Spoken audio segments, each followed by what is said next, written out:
ओम नमः सदेव्याय। ओम नमः सदेव्याय।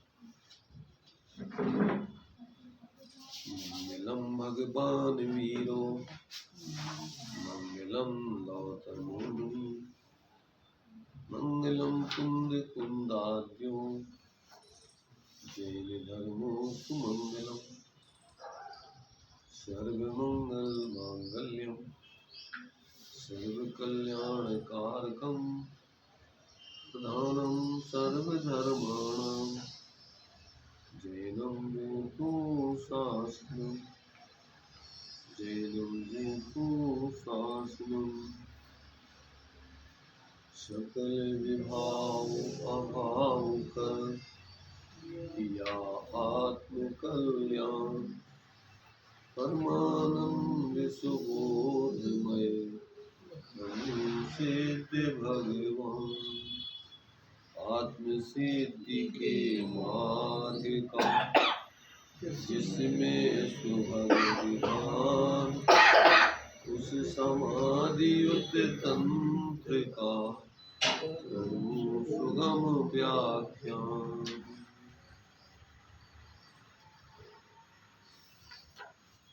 Page number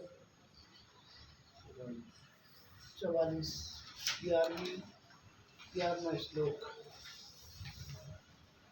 विषय तंत्र के माध्यम से चल रहा है।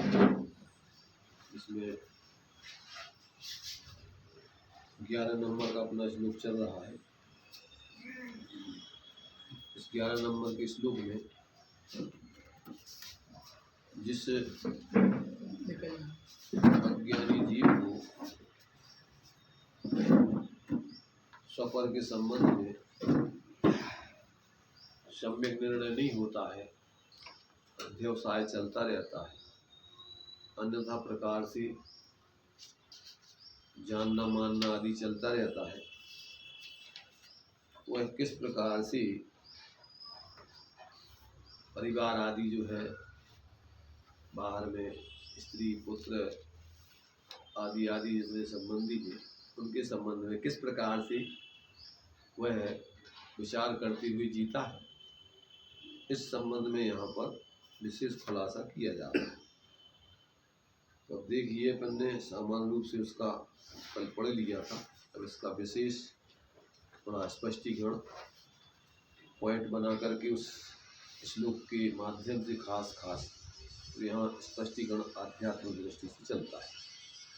अज्ञानी के स्वपर के संबंध में जो निर्णय है उसमें भ्रम या भूल कैसे होती है, अब वो यहाँ पर बात चल रही है। अज्ञानी के स्वपर निर्णय में भूल। जिसने अपने आत्म स्वरूप को नहीं जाना है, ऐसे पुरुष ने देह में ही सो यह मैं हूँ, देह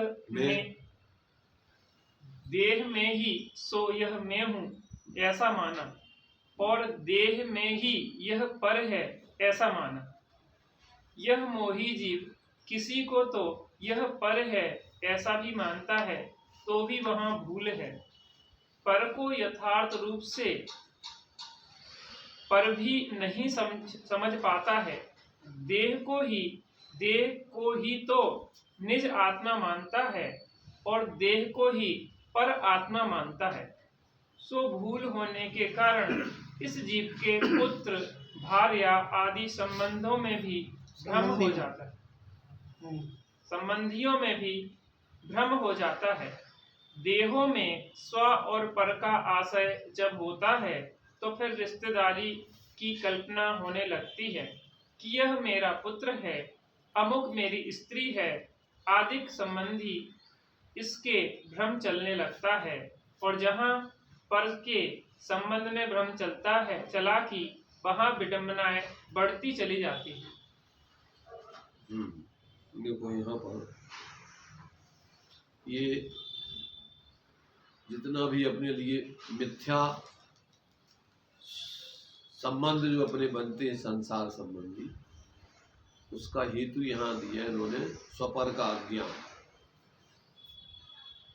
अपने को भी अपन असमान जाति द्रव्य पर्याय में शरीर को ही आत्मा मानते हैं, और उसी प्रकार फिर अन्य जीवों को भी असमान जाति द्रव्य पर्याय में उनको आत्मा मानते हैं। और फिर इस शरीर से जिनका संबंध बनता है इस रूप में भी, उत्पत्ति आदि के निमित्त के रूप में, अथवा और भी जो है अपने लिए जो भी संबंध बनते हैं एक दूसरे के, वो सब फिर मोहजन्य खड़े होते हैं। और इन मोहजन्य संबंधों में फिर निरंतर राग देश की कल्पनाएं चलती रहती है, अपने पराय आदि की कल्पनाएं चलती रहती है। ये सब उसके जो है मैंने मूल में ही भूल हो गई, तो अब वो सारी की सारा जीवन का उसका क्रम ही सब उल्टा चलता रहता। रात दिन वो उसी आधार से सोचता है। फिर प्रत्येक द्रव्य की स्वतंत्र सत्ता को न जान करके और अपने स्वरूप का पृथक अनुभव करते हुए अन्य को भी इस प्रकार उन संयोग आदि से पृथक, संयोगी भावों से पृथक न निर्णय करके और ऐसी मिथ्या कल्पनाएं करके ही निरंतर मोहजन्य विचार उसके चलते रहते। और रात दिन फिर क्या है, वो इन्हीं मिथ्या विकल्पों में पड़े रह करके पराश्रित जीवन में ही सुख दुख की कल्पना करते हुए अपने लिए पंचेंद्रिय के विषय जन्य, अपनी इच्छाओं की पूर्ति जन्य जो भी संबंध आदि बनते हैं उनमें इष्ट की कल्पना करता है, अपने मन की कल्पना करता है। और जो अपने शरीर आदि से संबंधित जो अनिष्ट संयोग है और जो अपनी इच्छा के प्रतिकूल है, उन सारे संयोगों में द्वेष बुद्धि या पर की कल्पना करते हुए निरंतर वो जो है राग द्वेष और मोह की परपाटी में जीता है। एक क्षण को भी वो जो है इससे हट करके अपने उस स्वरूप का निर्णय करके उसका अनुभव नहीं करता, और अन्य के बारे में भी ऐसी स्वतंत्रता से उनका विचार नहीं करता। इसलिए जो है उसका जीवन निरंतर पराश्रित आकुलतामय चतुर्गति का कारण और इस 4 गति 84 लाख योनियों का ही वो पात्र बना हुआ है अनादिकाल से। इससे हट करके अपनी उस स्वाधीन स्थिति को प्राप्त करके वो सच्चे सुख के स्वाधीनता के मार्ग पर आज तक उसने कदम नहीं बढ़ाए। तो यहाँ अपने लिए इस मूर्खताजन्य प्रवृत्ति का ज्ञान कराया जा रहा है, ताकि अपन को ये समझ में आ जाए, गलत समझ में आ जाए तो उसको छोड़ सकें। तो जब गलत को ही अपन सही मान रहे हैं तो उसको छोड़ेंगे कैसे। इसलिए यहाँ अपन को कि बहरातपने की दृष्टि वाले जीवों की जीवन का थोड़ा दिग्दर्शन कराया जा रहा है। अब उसमें इन्होंने खुलासा दिया कि जब इस प्रकार अज्ञानता पूर्वक जीवन जीता है और फिर जो कुछ भी बोलता है तो उसमें वो अपनी समस्या ही पैदा करता रहता है। तो आगे दिया कि बोले तो विभूचे, बोले तो फंसे को, विभूचे को, उलझे को। अब इसमें इन्होंने दृष्टांत दिए हैं 2-3। अब वो अपन देख लो दृष्टांत, वैसे अपन को सिद्धांत समझाने के लिए है और अपन को अपने अनुभव में आते हैं का वास्तव ऐसे ही होता है। तो ये दृष्टांत दिए हैं, देखिए छोटे छोटे से। बोले सो विभूचे, भैया जो पर पदार्थ में कुछ भी अनुराग करता वह जीव व्यवहार में फंस जाता है। कहाँ तो स्वतंत्र ज्ञान घन आनंदमय यह आत्म तत्व है जो कि कृतार्थ है, कुछ करने को इसे है ही नहीं। यह ज्ञान और आनंद करी संपन्न है, इसका स्वभाव ही ज्ञान और आनंद का है। लेकिन अपने ही स्वरूप का परिचय न होने से यह बाह्य वस्तुओं में उन्मुख होता है, उनमें राग करता है और इसी कारण इसका फसाव बढ़ता जाता है। अन्यथा बताओ, लड़के हुए वहां तक तो मान लिया कि फसाव की बात है। अब लड़कों के लड़के हुए तो जैसे बाप बनकर लड़कों के लिए पागल रहे, वैसे ही लड़कों के लड़के हुए तो उनके पीछे भी पागल रहेगा। नाती पोते हो गए तो और भी फसाव बढ़ गया। तो पर पदार्थों में अनुराग करने से फसाव बढ़ता ही जाता है। इसे कहते हैं बोले सो विभूचे। लोग कहते भी है ना, मूल से भी आज प्यारा होता है, ये उदाहरण देते हैं। तो ये जो है अब ये तो सब समझ रहे हैं किस प्रकार से जीवों के मोह चल रहा है। तो अब आगे खुलासा है उस पर। देखो ये तो हो गया बोले से विभूचे एक सामान्य बात, कि तुम बोले से फंसे। अब बोले से फंसे के लिए दृष्टांत दे रहे हैं। बोले कि विभूचन पर एक दृष्टांत। एक राजा साधु के पास जंगल में पहुंचा। वह प्रणाम दंडवत अर्चना करके बैठ गया। थोड़ी देर बाद साधु की समाधि टूटी। जब राजा को अपने सामने बैठा हुआ देखा तो साधु महाराज से यह कह दिया कि बोलो राजन, क्या चाहते हो। साधु महाराज ने कह दिया कि बोलो राजन क्या चाहते हो। राजा के कोई पुत्र ना था, सो राजा बोला एक पुत्र मेरे हो जाए। साधु ने कहा अच्छा जाओ, एक पुत्र हो जाएगा। अब राजा चला आया। माह भर बाद साधु ने देखा कि इस समय कोई जीव मर रहा हो तो रानी के गर्भ में भेजूं, और देखा कि कोई नहीं मर रहा है तो साधु ने सोचा कि मेरी बात कहीं झूठ ना हो जाए, इसलिए खुद मरो और रानी के पेट में चलो। तो साधु खुद मरा और रानी के गर्भ में आया, और गर्भ के दुख मुंह न खोल सके, देख न सके, बोल न सके, तो गर्भ के कष्टों से पीड़ित होकर पेट के अंदर ही सोचता है कि जन्म ले लूं पर कभी बोलूंगा नहीं। साधु होकर मैंने बोल दिया था कि तेरी अभिष्ट सिद्धि हो जाएगा, तो इतने दुख उठाने के लिए रानी के पेट में आना पड़ा। तो अब मैं कभी ना बोलूंगा, बोलने में विडंबना बढ़ जाती। ठीक क्या है, एक समझाने के लिए दृष्टांत दिया गया है। इस प्रकार से कोई के ऐसे मर जाए, पेट में हो जाए, ऐसी कल्पना हो जो तो नहीं, परंतु ये तो तुम्हारे लिए सामान्य अज्ञानी जीवों को समझाने के लिए दृष्टांत। इस प्रकार से जो है उन्हें बोल दिया, तब सोचा कि भैया अब वो उनको वचन नहीं निभाओ, दिख रहा हो तो अपने ही अब उसको जैसे एक भ्रम माने एक दृष्टांत अज्ञानता में, जैसे वो धर्म परीक्षा में है ना, ऐसे झूठे दृष्टांत दे दे करके सही बात तो अपने भ्रम को तोड़वावे के लिए समझा रहे। चलो तो ये अभी अब वो जो है इस प्रकार उसने पेट में जो है उसने प्रतिज्ञा कर ली कि अब हम बोलेंगे नहीं, जब पैदा हो जाएंगे। तो एक बार बोले 9 महीना का दशा हो रही है भाई, ये 9 महीना, अब हम बोले नहीं निकालेंगे। अब आगे का दृष्टांत देखो दूसरा। बोले कि विभूचन पर एक उपदृष्टांत, साधु पैदा तो हो गया, वहां पर बोले नहीं, गूंगा बन गया।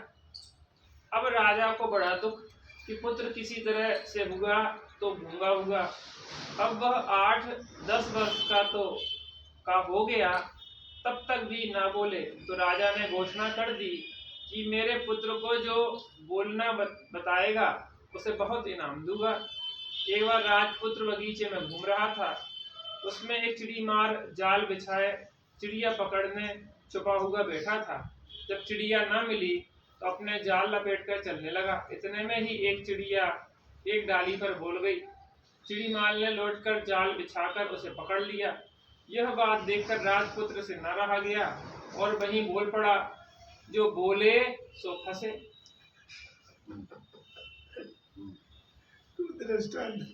उसका मतलब था कि चिड़िया ना बोलती तो वह तो जाल लपेटकर जा ही रहा था, बोली सो फंसी। अब राजपुत्र के इतने शब्द सुनकर चिड़ीमार के हर्ष का ठिकाना न रहा। उसने सोचा राजपुत्र बोलता है, ऐसा राजा को सुना दें। राजा ने घोषणा कर रखी थी ना कि जो बच्चे हमारे राजकुमार को बुलवा देगा उसको इनाम देंगे। इतनी बात सुनकर चिड़ीमार सीधे राजा के पास पहुंचा और बोला कि महाराज आपका पुत्र बोलता है। इतनी बात सुनकर राजा ने 5 गांव नाम लगा दिए, उसके नाम पे लगा दिए चिड़ीमार के ले जाते। अब राजपुत्र महल में आया तो राजा कहता है कि बोलो बेटा। वह ना बोला। अब तो राजा को चिड़ीमार पर क्रोध आया कि चिड़ीमार भी हमसे दिल लगी करते हैं। अच्छा, मैं इसे फांसी दूंगा। बोले कि विभूचन पर अंतिम अब उसी के आगे का श्रृंखला चल रही है। आगे का दृष्टांत राजा ने से संबंधित है वो है। राजा ने चिड़ीमार को उन्हें जो है फांसी की सजा दे दी के लाने। चिड़ीमार को तू हमसे झूठ बोला, बोल तो रहो नहीं। बोले कि विभूचन पर अंतिम उपदृष्टांत। राजा ने उस चिड़ीमार को फांसी के तख्त पर चढ़वा दिया और राजा बोला कि तू जो चाहता हो खा पी ले।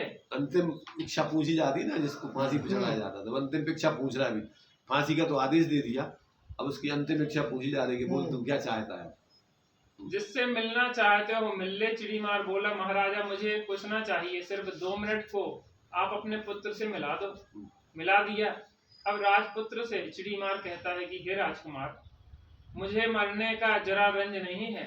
रंज इस बात का है कि दुनिया जानेगी कि चिड़ीमार ने झूठ बोला, इसलिए फांसी दी गई। इसलिए हे राजकुमार, आप अधिक न बोलो तो उतने ही शब्द बोल दो जो शब्द बगीचे में बोले थे।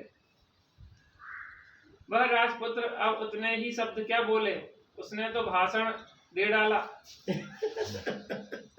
पहले में साधु था, वहां राजा से बोल गया तो रानी के पेट में फंस गया, इसलिए 8-10 वर्ष की अवस्था तक नहीं बोला था। अब देखो चिड़िया डाली पर बोल पड़ी, इसलिए चिड़ी मार के जाने फंस गई। और देखो ये चिड़ी मार साहब भी राजा से बोल उठे तो अब यह फंस गए। कहानी सुना डाली। बोलते हो गया दृष्टांत पूरा। दृष्टांत पूरा होगा। व्यर्थ तो के ये श्रम माने से ये जो है मतलब क्या है, देखो जैसे वो खड़क सिंह और तुम्हारे से राजा बाबा खड़क सिंह बाबा भारती नहीं, राजा खड़क सिंह थे, नाम नहीं, खड़क बाबा भारती खड़क सिंह। बाबा डाकू भारती खड़क और सिंह, खड़क सिंह, बाबा भारती डाकू खड़क सिंह। तो जैसे उसने धोखा दे करके और बाबा भारती को ठगा, हाँ, जब वो जा रहा था लूट करके तो उसने भी यही कहा था कि देखो भाई खड़क सिंह, तुम घोड़ा ले जा रहे हो तो ले जाओ, पर ये किसी को मत सुनाना कि हमने इस प्रकार से जो है धोखा दे करके बाबा भारती को ठगा है, अन्यथा लोग क्या करेंगे, गरीब अपाई जो है, अपाहिज जो भरोसा विश्वास नहीं नहीं करते। ऐसे ही चिड़ी मारने गई भैया, तो हमें मारने की फांसी की चिंता नहीं है, पर तू कम से कम जितना तो बोल झूठ नहीं बोला। तो मतलब पूरा भाषण दे तो दिया। अब वो चिड़ी मार भी बोल गया तो फंस गया। और राजकुमार ने कि देखो अब हम जो है कहाँ हमारी दुर्दशा हुई, हम साधु हैं थे और हमने इसको वचन दे दो तो हम पेट में आ गए। और फिर के बाद पेट में हमने सोची कि अब बोलेंगे नहीं, हाँ, तो चिड़िया बोल रही थी, हमने उसे कह रहे कि बोलती नहीं तो फंसती नहीं, तो उसे फंस गए, वो फंस गई। अब फिर इन्हें जो है हमारे बारे में किया नहीं, अब जो फंस गया बोल में से। तो मतलब दृष्टांत कहने का इनका मतलब ये था कि जो व्यक्ति इतना संसार में बोले नहीं कि तुम उलझते गए, इसलिए वो आती ना कहानी कि वो राजा के पुत्र बोलते नहीं थे हाँ, दीक्षा पर, उनने बस दीक्षा के समय जाके बोलो, कि तो दीक्षा उनने कहीं बोले तो फंसे, इसलिए वो बोले ही नहीं संसार, क्यों कि बोले तो नहीं, शादी माँ ये सब झंझटें खड़ी होना, अब गूंगा की कौन शादी करे। तो इसे जो है मतलब इसका मतलब ये है कि तुम बाहर में जो श्रीमद जी के वचन है कि देखते ही जहर चढ़ता है, बाहर की तरफ देखते ही देख बोलना तो दूर की बात, बाहर की तरफ तुम देखे नहीं कि राग द्वेष खड़े हुए, तो देखते ही जहर चढ़ता है और पैर रखते ही पाप लगता है। पाप होता है, बाहर की तरफ कदम रखा तो पाप होता है। तो ये इसका सार ये है। अब व्यर्थ का जो है अपने लिए इसमें कहते हैं अपन को व्यर्थ के श्रम से विराम लेकर एक अपूर्व कार्य करने का प्रयोग का परीक्षण अपन को करना चाहिए। ये बात बोलो। यह संसार बिल्कुल अजायब घर है, किसी बात पर हमारा आपका अधिकार ही नहीं है, बिल्कुल व्यर्थ के ख्याल कर करके खुश होते रहते हैं। यह मेरा है, यह मेरा ठाठ है, तो इस भ्रम से ही तो सारी विडंबनाएं हैं। इन सारी विडंबनाओं का मूल है इस देह को आत्मा मानना। सब विडंबनाओं की जड़ तो मूल भ्रम है, वह मिट जाए तो सब विपदा दूर हो जाएगी।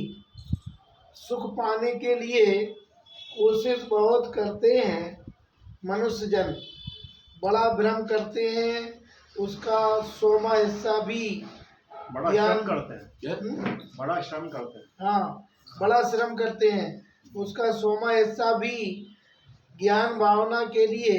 मैंने ये मनुष्य पर्याय पाने की भावना भाती है, हाँ, और मनुष्य पर्याय में आकर के फिर तो बहुत श्रम करते हैं मेहनत, परंतु कहते जहाँ तुम्हें श्रम करने चाहिए वहाँ नहीं अगर उसका 1,00,000वां हिस्सा भी 100वां करो, हिस्सा तुम भी 100वां हिस्सा करो तो अभी तुम्हारा कल्याण हो जाए, परंतु जहाँ जरूरत नहीं है होते पूरी मेहनत करती। इसलिए कह रहा है कि व्यर्थ के श्रम से विराम लेकर जहाँ जरूरत है उधर थोड़ा ही श्रम करो तो काम बन जाए। बराबर। बड़ा श्रम करते हैं, उसका 100वां हिस्सा भी ज्ञान भावना के लिए, वस्तु स्वरूप सीखने के लिए, विज्ञान ज्ञान बढ़ाने के लिए श्रम किया जाए तो इसको मार्ग मिलेगा, सुख मिलेगा। जैसे जब व्यापार करते हुए कई वर्षों से टोटा ही टोटा चलता है तो वह व्यापार भी बदल दिया जाता है और दूसरा व्यापार किया जाता है, इस चाह से कि हमें लाभ मिले। तो ऐसे ही जहाँ 50 काम किए जा रहे हों वहाँ जरा एक काम यह भी करके देख लो कि सबसे न्यारा देह से जुदा मात्र ज्ञायक स्वरूप में हूँ, ऐसी भावना करने का काम भी देख लो, क्या फल होगा। मतलब कहने का मतलब ये है कि तुम्हारे लिए मनुष्य पर्याय मिल गई, सुखी होने के लिए तुम प्रयत्न कर ही रहे हो, रात दिन इतनी मेहनत कर रहे हो, दिशा तुम्हारी गलत है। अब तुम एक बार अगर सही दिशा में समझ करके प्रयत्न कर लो तो देख लेना उसका परिणाम क्या था। अब वो तो नहीं करते, अब दुनिया की उठापटक माथा कुटी रात दिन करते रहे, कहते इससे कोई फायदा नहीं होता, मूर्खता के काम है। तो अब एक बार जो अपन बोलते हैं कि आत्मा का स्वरूप निर्णय करके क्या करो, वस्तु विचार ध्यानते मन पावे विश्राम, रस स्वादत उपजे अनुभवता को नाम। अनुभव चिंता मृतन, अनुभव रसकूप, अनुभव मार्ग मोक्ष को, अनुभव मोक्ष स्वरूप। एक बार जीव तत्व निर्णय करके वेद विज्ञान पूर्वक अपने स्वरूप का निर्णय करके उसका आश्रय करके स्वरूप ध्यान से आत्मानुभव कर ले तो फिर समझ लो कि उसका जीवन सार्थक हो जाएगा, सफल हो जाएगा। और ये काम नहीं करे और दुनिया के और माथा टूटी माथा पच्ची करता रहे तो अनादिकाल से जो ही करत रहो, जो भी चलो जाए, जिंदगी थोड़ी सी है। ये कह रहे कि भैया एक बार तुम सही दिशा में श्रम करो, व्यर्थ की माथा टूटी व्यर्थ का श्रम करने से कोई फायदा नहीं है। ये यहाँ प्रेरणा दी गई, तब आगे दिया है त्रय की विडम्बना। ब्रह्म त्रय की विडम्बना। इस विराट प्राणी को, थोड़ा जोर से बोलो, इस विराट प्राणी को मूल ब्रह्म है, अपने देह में यह मैं हूँ। इस बराक जानते, बराक ओबामा नाम था इसका, अमेरिका के राष्ट्रपति। हाँ, बराक माने क्या होता है? बराक माने होता बेचारा, बेचारा। अच्छा, तो इस बराक प्राणी माने बेचारे प्राणी। हाँ, इस बराक प्राणी को यह मूल भ्रम है, हाँ, अपने देह में यह मैं हूँ। भाई बेचारा जिसको कोई चारा साधन नहीं उपलब्ध हो रहा है, वो बेचारा। साधन माने उपाय से रहे बेचारा कोई नहीं है। जैसे गाय भैंसों के पास चारा नहीं होगा तो अपन बोलते बेचारा, खाने पीने की व्यवस्था नहीं है तो बेचारा। बे माने रहे, उपाय रहे। यह मैं हूँ, ऐसा विश्वास बनाने का दूसरा भ्रम यह हुआ कि दिखने वाले जो ये शरीर है ये पर है, ये भ्रम किया। तीसरा भ्रम यह आया कि इन पर जीवों को अपने जीव के साथ जोड़ा। यहाँ तक अब उद्दंडता के 3 कार्यक्रम बताए गए हैं। यह जीव मोहवश अपने देह को यह मैं हूँ तो मानता और पर के देह को यह पर आत्मा है ऐसा मानता है, तथा उस पर का अपने साथ रिश्ता जोड़ता है। इस तरह इन 3 भ्रमों की बातों में फंसाने के कारण यह जीव अनेक विडंबनाएं भोग रहा है। भ्रम की भ्रम नहीं, विडंबना के 3 प्रकार के भ्रम हैं। 3 प्रकार के भ्रम कौन कौन से हैं?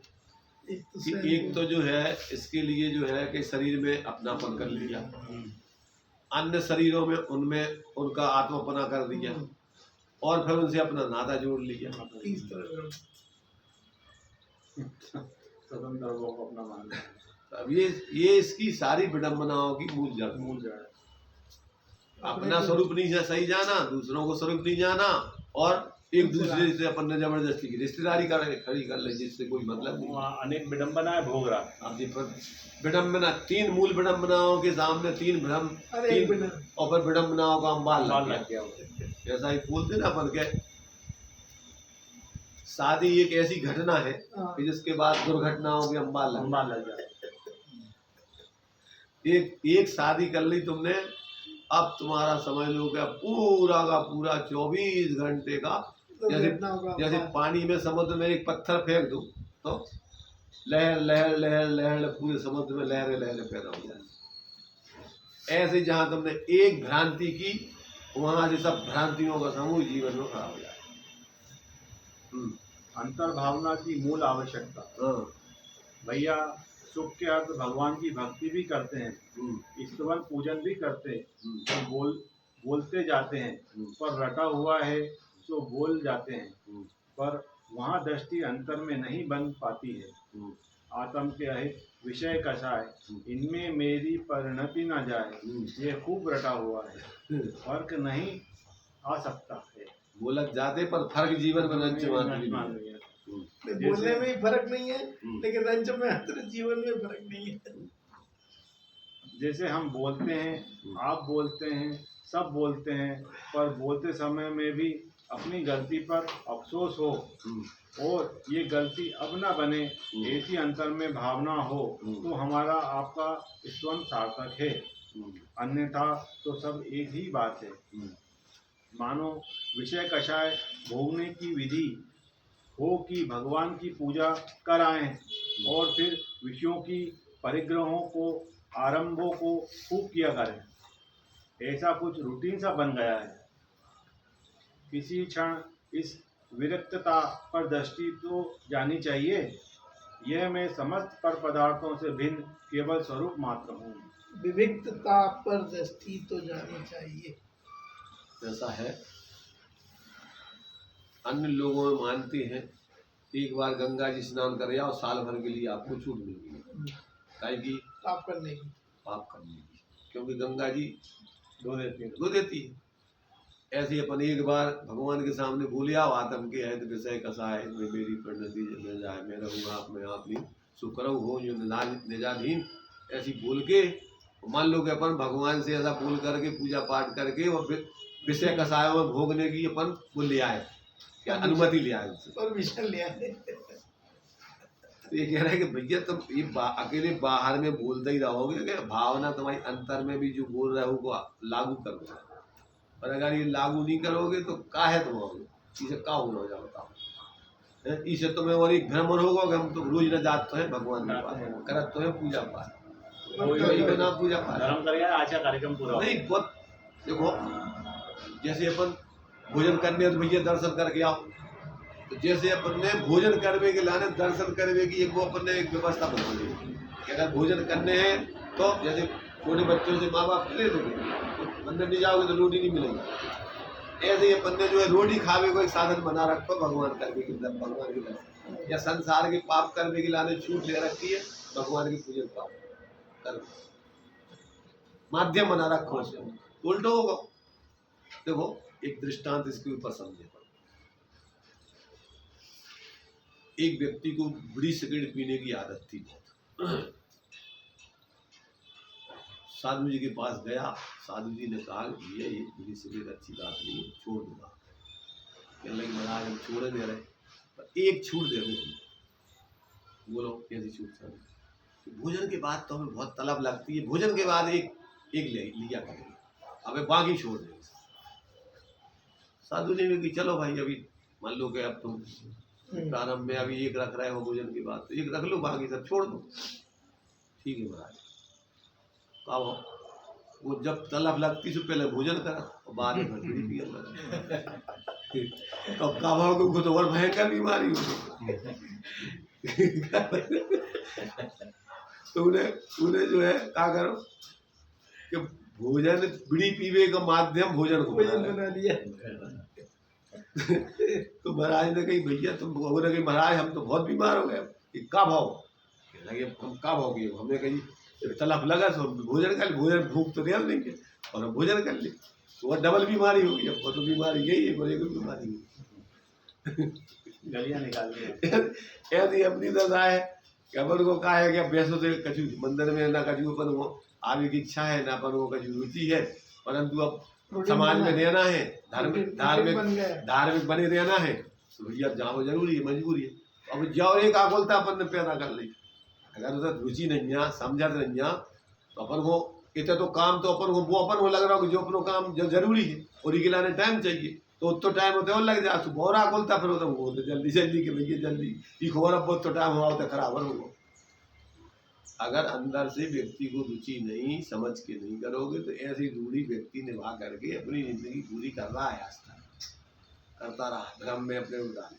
इसलिए यहाँ कह रहे भैया अंतर की भावना से जुड़ करके ये सब काम करो, मात्र औपचारिकता रूढ़ी निभाने के लिए मत करो। पर परिणति से निज में भी परिणमन का अभाव, पर परिणति से निज में। अशोक भाई पढ़ो आप जोर से। अशोक भाई नहीं पढ़ पाएंगे, पढ़ सकते हैं। आप पढ़ो। पर परिणति से नित्य परिणति मन का अभाव। भैया दुनिया में लोग कैसे भी कुछ परिणमन करें, ढोल बजाकर निंदा कराएं किया करें, जरा स्वरूप को तो देखो। मेरे प्रति हजारों लाखों जीवों का भी एक साथ बिगाड़ करने का भाव से यत्न हो, परिणति हो। किसी भी पर की परिणति से मेरा अपने आप में कोई फर्क नहीं आता। कोई किसी को रुलाता नहीं है। मुग्ध प्राणी स्वयं अपनी पीड़ा से रोया करते हैं, और वह पीड़ा भी है केवल कल्पना से उत्पन्न हुई। कोई सगा हेतु हो तो वह भी रोने लगे। रिश्तेदार के दुख में रिश्तेदार और तेज रोने लगता है। इतना होने पर भी दूसरा उसे रुलाता नहीं है, किंतु आश्रय दूत बनकर अपनी कल्पना से अपने आप में रुदन किया करता है। सुख और दुख देने वाला इस लोक में कोई दूसरा नहीं है। मात्र मोह राग देश से यह जीव अपने आप दुखी होता है। पर तो आश्रय है जिसे बना लेवे। देखो क्या कह रहे हैं यहाँ पर जो है ये बता रहे हैं कि कोई तुम्हारे लिए दुखी नहीं करता है, कोई रुलाता नहीं है, कोई हंसाता नहीं है। तुम ही अपनी मोह की कल्पना कर करके और हंसते रोते रहते। यहाँ पहले ये बताया कि दुनिया के कैसे भी लोग आ जाएं और मिल करके हजारों लोग ढोल बजा बजा करके हमारी निंदा करें, दौड़ पीट पीट के माइक पे, समझ रहे, तो कहते तो भी अपना जरा भी कोई हित नहीं, अहित नहीं है, अपनों कोई परेशानी नहीं है। दुख कैसे है कि तुम उसमें जुड़ जाओ, तुम अपनी कल्पना करने लगोगे जी हमारी निंदा कर रहे, इनने हमारी निंदा काय करी, तो तुम्हें परेशानी है। और अगर लाखों लोग और सैकड़ों लोग और कितने ही लोग तुम्हारी निंदा करते रहे, तुम्हें कुछ भी बोलते रहे, तुम्हारा कुछ चाहत नहीं है। अब लोग में भी अपन देखते हैं कि जिनको अपन ने अपना रिश्तेदार मान रखो है, वैसे में अपन को तकलीफ नहीं है, भी रोन लगे, तकलीफ बताऊं लगे तो अपन रोन लगे, काय के लाने अपन उनको अपने नजदीकी हितैषी बना देते। लोग में भी अगर कोई जैसे कोई मर जाए घर पे और कोई रोए नहीं, तो लोग कहते यार ये तो रोए नहीं, जब इसको खुशी हो रही है मरने की। तो यही से कहावत कि महिलाएं होते ना, तो जब ऐसे तो अच्छे खा पी रही है, सब कर रही है, कोई आ जाए तो झूठे क्या करे, अब फिर झूठी झूठी कह रही भैया आप बता देखो यहाँ सो है, मैं समझाने लगे और फिर बस फिर कि हाँ का बनाया का खाओगे। तो क्या है कभी कभी तो नाटक हो, कभी कभी मोह से जुड़ भी जाता है, जुड़ करके रोने भी लगता है। तो ये तेरा मोह है, उससे कोई तुझे रुला नहीं रहा है और तू जबरदस्ती। इसलिए यहाँ कह रहे हैं कि भैया देखो यहाँ पर परिणति से अपना कुछ भी विकारी परिणमन नहीं हो सकता। पर द्रव्य कुछ भी परिणमन करते रहे, वो तेरे लिए कोई भी विकारी परिणाम कराने वाली नहीं है। तू ही अपने मोह से जुड़ करके व्यर्थ में ही अपनी कल्पनाएं करता है, तब दुखी होता है। और जो वस्तु स्वतंत्रता समझ लेता है तो वो आराम से ज्ञाता बन करके रहता है और अपना कर्तव्य निभाता है। एक अम्मा जी थी, बिल्कुल सही उनने अपनी घटना सुनाई थी। अकेली थी, विधवा थी, उनके पास विधवा नहीं माने पुत्र वगैरह बच्चे नहीं हुए। तो क्या उनके पतिदेव बीमार थे, क्योंकि बढ़िया स्वाध्यायी थी, तो बढ़िया सेवा शुश्रूषा उनको स्वाध्याय वगैरह करा करके उनकी उन्हें सब संभाल करती थी। और आखिरकार वे पतिदेव उनकी बच्ची नहीं, खत्म हो गई। कुछ नहीं, जो भी क्रियाक्रम था उन्होंने करा दिया। अब जो लोग आए, गांव के लोग या रिश्तेदार मिलने वाले, उनसे उन्होंने कहा कि देखो हम अब कोई भी उनके संबंध में हमसे चर्चा नहीं करना, अगर करना है तो कोई धर्म की चर्चा करना, नहीं तो कोई चर्चा नहीं करना है। अब गांव के लोग कहें यार जी कैसी हो रहा था, इसका पति मर गया, ना तो ये रो रही है और ना जो है कहती उसके बारे में चर्चा नहीं दे रही है। अब उससे पूछा कि भैया ऐसा तो लगे, ये बताओ जब वे जिंदा थे हमने उनकी सेवा में कसर नहीं रखी, हमने उनका बराबर जो कुछ भी टेल करने लायक थी कि उसमें कमी नहीं रखी। अब इसके बाद अब वे चले गए, अब हम क्यों रोवे उनके बारे में? रोवे तो वो जिसने कर्तव्य नहीं निभाया, वो हमने तो पूरा कर्तव्य निभाया, वे पूरा कार्य किया। अब हमें काय करो, और उनकी चर्चा से अब क्या मिलना, हमारा समय खराब करो तुम, आठ रोज ध्यान करा के। इसलिए हमको नहीं सुनना, आपको अगर आना है तो आओ और नहीं आना है तो मत आओ, पर यहाँ फालतू की बातें मत करना, मोह बढ़ाने की, राग देश की। यहाँ धर्म की चर्चा करना, नहीं तो मत करना। तो उनने सुना, अपना अनुभव सुना है कि गांव के लोग सारे के हमें बुरा कहें कि यार जी देखो कोई महिला रोती नहीं। तो हमने सोचा कि यार तो रोए क्यों हम, ये बताओ। जब हमने पढ़ा है दुख शोक तापा क्रंदन आदि इनसे पाप बंद होता है, तो हम काहे के लिए अपनी दुर्गति करें और अपने परिणाम बिगाड़ें। समझदार व्यक्ति कर्तव्य करने में गलती नहीं करता है और व्यर्थ की औपचारिकता में अपने परिणाम नहीं बिगाड़ता है। ये बात यहाँ पर बताई गई है। तो ये जो समझदार है व्यर्थ में अपने परिणाम नहीं बिगाड़ते दूसरों के साथ अज्ञानता में। आंतरिक इच्छा के विलास की बहाने, आंतरिक इच्छा के विलास के बहाने गुरुजी सुनाते थे कि एक ललनजू भाई थे, उन्हें व्याख्यान या शास्त्र बोलना नहीं आता था। ऐसी भी स्थिति होती है कि ज्ञान से अधिक ज्ञान जाए, ज्ञान तो अधिक ज्ञान जान जाए, ज्ञान तो अधिक जान जाए, माने ज्ञान में तो अच्छा जो है समझ ले।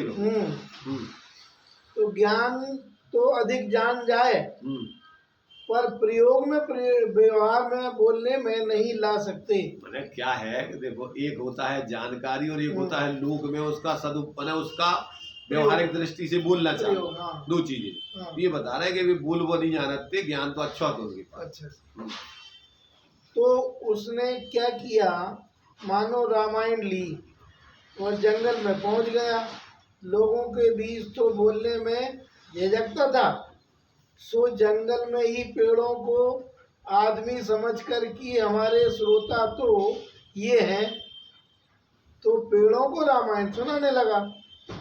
जब सुनाते सुनाते थक गया, रामायण बंद करने को चाहा तो देखा कि हवा रुकी है, पत्ते भी जरा नहीं सनक रहे हैं।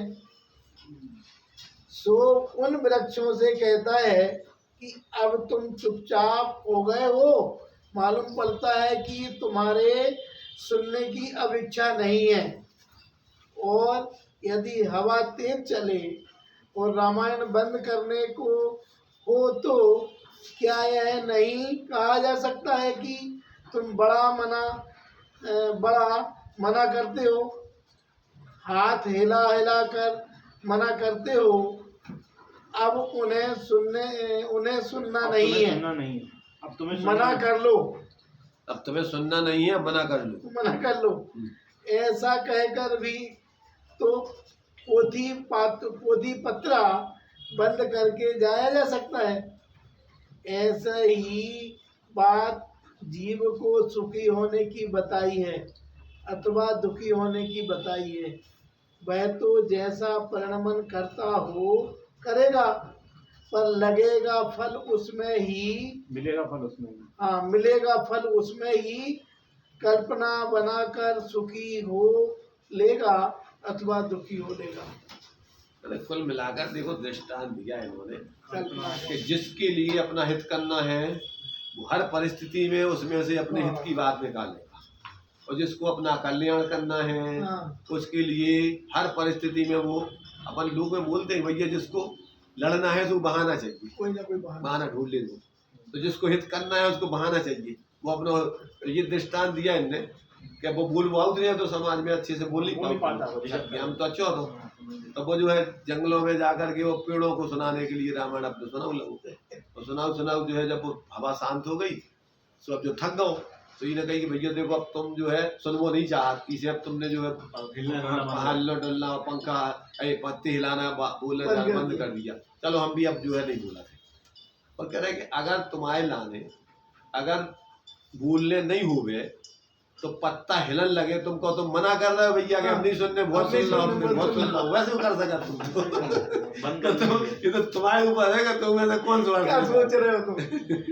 तो जिसका विवेक जागृत होता है वो हर परिस्थिति में अपना हित साध लेगा, और जिसका दुर्बुद्धि है वो हर चीज में ऐसे उल्टी विचार करेगा और अपने परिणाम बिगाड़ेगा। ये कहने का मतलब सुखी योग्यता अनुसार पढ़, स्वकीय योग्यता अनुसार परिणमन पढ़ो भाई, तुम अभिषेक स्वकीय योग्यता अनुसार परिणमन। सब परिणतियां अपने योग्यता के कारण से। जब तुम पढ़ने लगा तुझे समझाओ, तुम्हें जे पढ़ने लगा जे गलती बोलने लगा सब परिणतियां अपनी योग्यताओं के मुख्य कारण से चला करती हैं। तिल में तेल होता है तो कोलुओं से पेलकर तेल निकाल लिया जाता है, कोलू में पेल करके तेल निकाल लिया जाता है, और बालू में तेल नहीं होता है तो कितना ही पेला जाए उसमें से तेल नहीं निकलेगा। जिसके दुख का उपादान है वह कहीं चला जाएगा, जहाँ जाएगा वहाँ कोई कल्पना बनाकर दुखी हो लेगा। अपना दुख बनाने के लिए बाहर में कोई भी समर्थ नहीं है। कदाचित अपने मन के अनुकूल बाहर में परिणति हो जाए तो भी कहीं अन्य पदार्थों की परिणति से सुख नहीं हुआ है, वहाँ भी अपने ज्ञान की कला से सुख होता है। किसी भी अन्य वस्तु के साथ अपना कोई तात्विक संबंध नहीं है, फिर भी ये अज्ञानी पर्याय व्याह मोही जिसे वस्तु स्वरूप का परम अभ्यास नहीं है, कभी कुछ कह बैठता कभी कुछ कह बैठता, पागलों की नाई रहता है। पागलों की नाई रहता है, पागलों की तरह रहता है, नाई अच्छा नाई पागलों की नाई रहता है, पागलों जैसा रहता है, पागना गोई ऐसा अज्ञानी जीव अपने शरीर को मानता है कि यह मैं हूँ और पराये शरीर को मानता है कि यह पर है। ना उसने असली मायने में पर को जाना है, ना असली मायने में मैं को जाना, अपने को जाना है, मैं हमारे खुद को जाना है।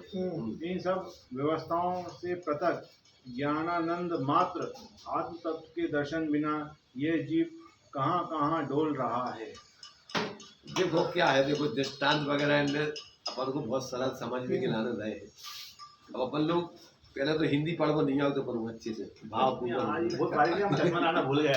तो अब देखो क्या कह रही है, कोई व्यक्ति किसी को सुखी दुखी नहीं करता है, प्रत्येक व्यक्ति अपनी ही पर्यायगत योग्यता से सुखी दुखी होता है।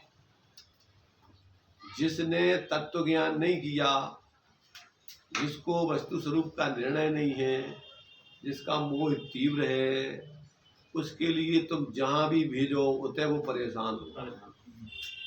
मोक्ष मार्ग प्रकाशक जी में लिखा है टोडरमल जी ने, कसाई जीवों को धर्म के स्थानों में भी कसाई के काम चाहिए। क्यों कि कसाई का काम है कुछ ना कुछ उठापटक करना, कसाई शांत नहीं रहती। और ज्ञानी जीव को कहीं भेज दो, वो जहाँ रहेगा वो ज्ञान पूर्वक शांति से जिए। नरक में भी वो सारी प्रतिकूलताओं में अपने स्वरूप का लक्ष्य और दृष्टि बना करके उसके अनुभव से आनंद भोगता है। तो यहाँ ये कहने का मतलब है कि कोई पर द्रव्य इसके लिए सुखी दुखी नहीं करता, करने में अक्षम है। ये स्वयं ही अपनी योग्यता अनुसार सम्यक पुरुषार्थ आदि के माध्यम से सुखी होता है, और मिथ्या पुरुषार्थ आदि करके विपरीत सोच करके दुखी होता है। तो अब जिसको अभी बुद्धि उल्टी है ऐसा दृष्टांत आता है समय सारणी में कि सर्प को कुछ भी खिलाओ तुम तो क्या बनाएगा? जहर बनाएगा। जहर बनाता है। दूध पिलाओ तो भी जहर बनाएगा, मीठा खिलाओ तो भी जहर बनाएगा। और शंख के लिए क्या? काली मिट्टी। काली मिट्टी खाता है तो भी वो सफेद परिणत करता है। गाय के लिए आप हरा, पीला, नीला, घास, काला कुछ भी खिलाओ पर वो क्या बनाएगी? उसकी सफेद दूध देती है। ऐसे ही ज्ञानी का सारा परिणमन ज्ञानमय होता है, समझदारी का होता है। अज्ञानी का परिणमन अज्ञानमय। दृष्टांत दिया एक और कि जैसे स्वर्ण के आभूषण सारे स्वर्णमय बनते और लोहे के आभूषण, लोहे के आभूषणों को आप स्वर्ण के आभूषण नहीं बना सकते। ऐसे ही अज्ञानी को आप ज्ञानी के रूप परिणमन नहीं करा सकते और ज्ञानी के लिए अज्ञानी रूप परिणमन नहीं करा सकते। किस रूप में नहीं करा सकते? तुम नहीं करा सकते, वो स्वयं अज्ञानता को छोड़ के ज्ञान रूप परिणमन करे तो कर सकता है। तो ये अपन को ये बात समझ में आ जाए तो अपन फिर बाहर के दूसरों पे दोषारोपण करके और दूसरों पे ही पूरे निर्भर होकर नहीं रहेंगे। अपन अपने स्वयं के उपादान की जागृति करके अपना कल्याण करेंगे। ये समझ। शरीर शरीरों की निमित्त नैमित्तिकता। शरीर शरीरों की निमित्त नैमित्तिकता, ये संबंध भी शरीर के शरीर हैं। हाँ, इतनी बात अवश्य है कि जिस शरीर में आत्मा ठहर रहा है उस शरीर का अन्य आत्माधिष्ठित शरीर के साथ संबंध है। इस शरीर की अधिष्ठित मतलब आत्मा उसके अंदर विराजमान, अधिष्ठित। हाँ, आत्मा में अधिष्ठित है। अधिष्ठाता आश्रम के जैसे अधिष्ठाता उसमें रह रहे हैं उसके मुख्य। इस शरीर के साथ ये आत्मा जो है शरीर का अधिष्ठाता है, विराजमान है। इस शरीर के साथ यानी जिस उदर से यह शरीर उत्पन्न हुआ है उस ही उदर से जो शरीर उत्पन्न हुआ वही भाई है, वही बहन है। इस शरीर को जो कोई दूसरा शरीर रमाए वही पति है और वही पत्नी है। इस शरीर के कारणभूत पिता के शरीर के सहोदर, चाचा, बुआ आदि हैं। ऐसा ही संबंध जोड़ते जाओ तो जितने भी नाते रिश्तेदार हैं सबके रिश्ते इस शरीर के संबंध के कारण मिलेंगे। इस आत्मा को जानता कौन है? कोई जान जाए आत्मा को तो फिर रिश्तेदारी कैसे बताएगा? जो जान जाएगा वैसा ही यह शुद्ध चेतना चैतन्य मात्र आत्म तत्व है। जो जान जाएगा जैसा कि यह शुद्ध चैतन्य मात्र आत्म तत्व है तो वह तो स्वयं सम्यक ज्ञान के कारण इस ब्रह्म स्वरूप में घुल जाएगा। वह तो भेद नहीं मानेगा अपने ज्ञान का और आत्मा का। फिर रिश्ता और संबंध कैसा? वह सबको आत्मा मानेगा तो भेद कैसे करेगा? तो जब तात्विक दृष्टि से जीवन प्रारंभ हो जाता है तो देखो निचली भूमिका में औपचारिक संबंध भी वो कहेगा परंतु वैसा मानेगा नहीं, यथार्थ में नहीं जानेगा। लोक में वैसी प्रवृत्ति करता हुआ भी दिखेगा पर अंदर में उसका भेद विज्ञान माने एक बाहरी नाटकीय जीवन और एक अपना यथार्थ आत्मिक जीवन। बोलते ये ही पै ग्रह में न रचे जो जलते भिन्न कमल है, नगर नारी को प्यार यथा शादी में है। तो वो अपना वास्तविक जीवन अलग और ये औपचारिक जीवन अलग, दोनों को अलग अलग रख करके यथायु निचली भूमिका में प्रवृत्ति भी करेगा परंतु वो उसमें एक दूसरे को मिलाएगा और अपना मूल जीवन अंदर का आत्मिक जिएगा और बाहर का जीवन बाहरी औपचारिक समझेगा, औपचारिकता में ही निभाएगा, उसमें एकत्व बुद्धि करके परिणाम बना बिगाड़ करके उसको संबंध नहीं बनाएगा। ये जो है ज्ञानियों की कला है। इस प्रकार अंतर्भावना की विजय। वज्रबाहु जैसा व्यामोही पुरुष जिसकी स्त्री को उस स्त्री का भाई लिवाने आया तो स्त्री के साथ ही चल दिया अपने ससुराल के लिए। अब 3 थे, खुद उसकी स्त्री और साला जंगल में निकले और वहां एक मुनिराज को आनंद मग्न तपस्या करते हुए निरखा, तो उसको देखते ही वज्रबाहु का मोह गल गया।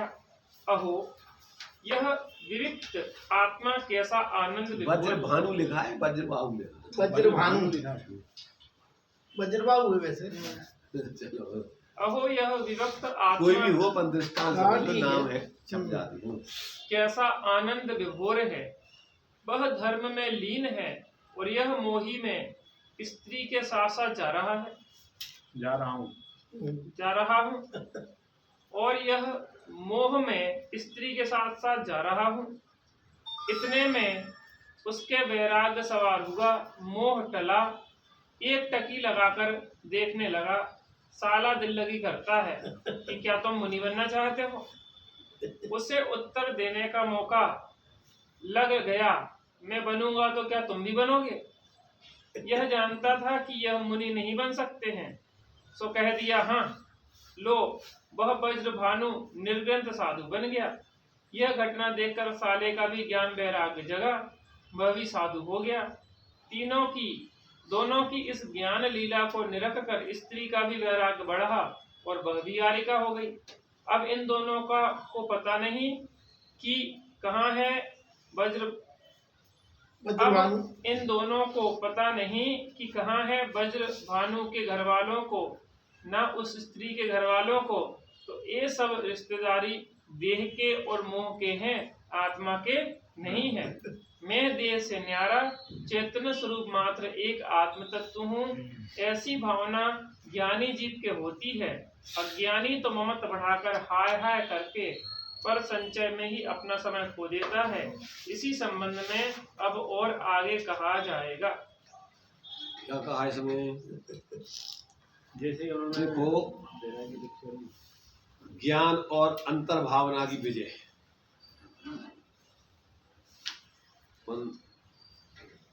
न्यायालयों में लिखा रहता है सत्यमेव जयते,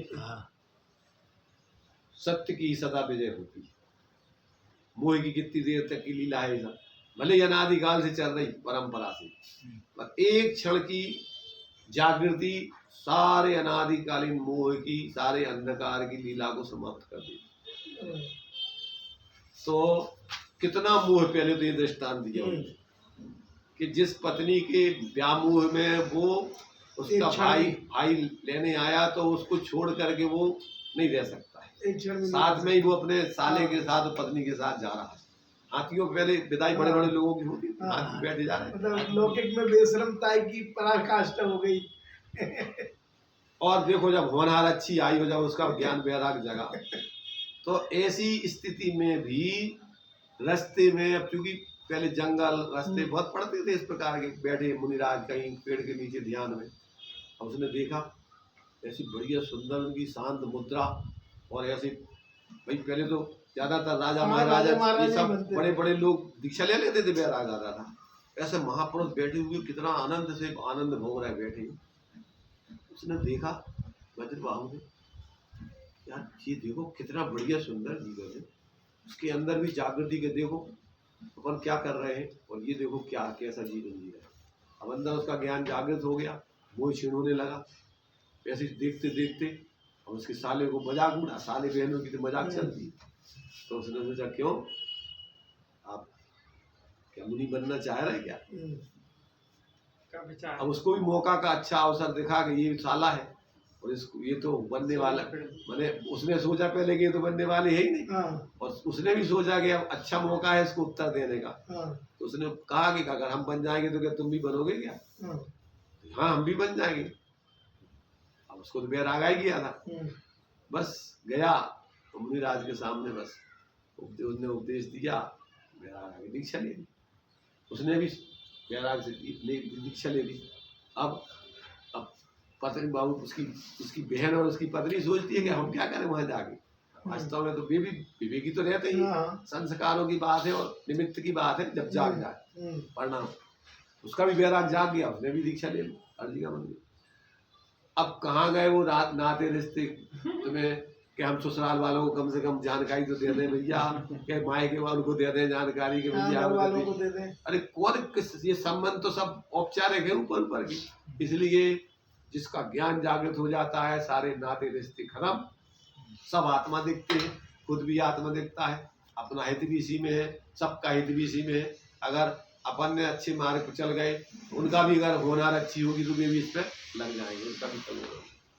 तो मतलब ये है कि जिस व्यक्ति का ज्ञान जागृत हो जाता है वही वास्तव में अपना कल्याण कर सकता है और अपने स्वरूप की आराधना से संपूर्ण मोह का अभाव करके वो पूर्ण अपनी स्वास्थ्य दशा पाता है। अंतिम वाक्य है भ्रम और विभ्रम। भ्रम और विभ्रम। इस अज्ञानी जीव ने अपने देह को अपना आत्मा माना और पर के देह को पर का आत्मा माना। यों देहों में आत्मत्व का अभ्यास होने के कारण इसे फिर देह के संबंधियों में अपना संबंध मानने का भ्रम हो गया। जो अपना शरीर रमाए उसे पति अथवा स्त्री माना जाने लगा। जो देह के उत्पन्न होने में निमित्त हुआ उसे माता पिता माना जाने लगा और अनेक संबंध इस देह के आत्मत्व के भ्रम से माने जाने लगे। इसी कारण पुत्र मित्र आदि की रक्षा करते हैं, उनको प्रसन्न रखना चाहते हैं, कभी भी प्रतिकूल हो जाएं तो उन पर विरोध भाव की दृष्टि रखते हैं, खेद मानते हैं। इसी प्रकार ये अनेक विडंबनाएं करने वाले हो जाते हैं। ऐसा इसे देह में आत्मत्व का भ्रम हुआ और पुत्र भार्या आदि में एक विभ्रम पैदा हो गया। अब यह बताते हैं कि ऐसे विभ्रम से फिर आगे क्या परिस्थिति बनती है। अब आगे की जो है इस श्लोक में, जब ऐसा भ्रम और विभ्रम खड़ा हो गया, इसको भ्रम अपन बोलते हैं आत्म भ्रांति सम रोग नहीं, सदगुरु वैद्य सुजान और गुरु आज्ञा संपथ नहीं, औषधि विचार ध्यान।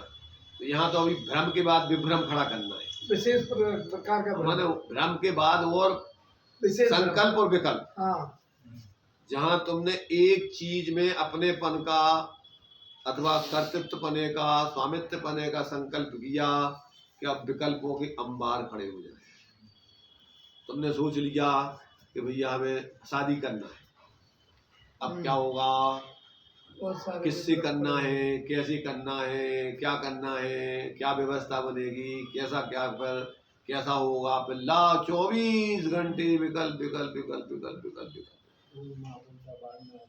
विकल्प, बच्चे, फिर उनकी व्यवस्था, फिर और अंबार खड़े हो गए। और जहाँ आपका कोई बाहर में संकल्प नहीं, कोई विकल्प नहीं, बस मस्त रहो अपने, मजा कहा नहीं जाए इस कंगाली का। बाहर में लोगों को, अज्ञानियों को कंगाली दिखती है, कोई नहीं है इनके, और उनको लगता है कि अरे आनंद ही आनंद है, हमें तो क्या, अपना तो था ही भ्रम है। तो जहाँ व्यक्ति को उस देह में एकत्व बुद्धि का भ्रम होगा, स्वरूप का भ्रम होगा, वहीं से फिर बाहर के सारे विभ्रम, भ्रम के ऊपर भ्रम होते रहते एक ना एक। ऐसा जो है एक भ्रम स्वरूप बोध अबोध का और सारे विभ्रम निरंतर अनंत पर पदार्थों से अटैचमेंट इस जीव का विभ्रम के रूप में चला। अनेक विडंबनाएं। सोचो थोड़ा अपन, ये तो जीवन उपयोगी, देखो इन्होंने जो है अनुभव अनुभूत सारी शास्त्रीय भाषा में नहीं लिखा, ये तुम्हारी अपने जीवन परक भाषा में समझाने का प्रयत्न किया है। और जिसकी होनार अच्छी हो, पहले एक बात सुन के, एक उपदेश सुन के उन लोगों को बैराग आगे दीक्षा ले लेते। और अब इतना उपदेश सुनते हैं मोबाइलों पर, नए नए विद्वानों से, नए नए लोगों, सब प्रकार, फिर भी चिकना गड़ाजियों का क्यों कुछ भी अंतर नहीं करता। क्यों? क्योंकि आदमी अभ्यस्त हो चुका, काय का इन चीजों का सुनने का भी सुनता नहीं है, अभ्यस्त होकर के बस सुनता रहता है, कोई अंतर नहीं करता। एक बार सुनने में अगर व्यक्ति को समझ में आ जाती तो उतने में कल्याण है। और अगर नहीं समझना है तो कितना भी समझते रहो, मन मिलाते रहो, एक दूसरे का बस हो गया। उस प्रकार से कि आगे जो है भ्रम के बाद विभ्रम की और क्या आगे क्या परिस्थितियां बनती हैं, अब उसका आगे बाद में श्लोक में खुलासा चलेगा, अभी तो अपना जो है यही निपुण प्रदान देखिए। निज निधि निज में बताई, यह अनंत अनंत उपकार है, उसके लिए जिन वाणी मांगो वंदना सतबार।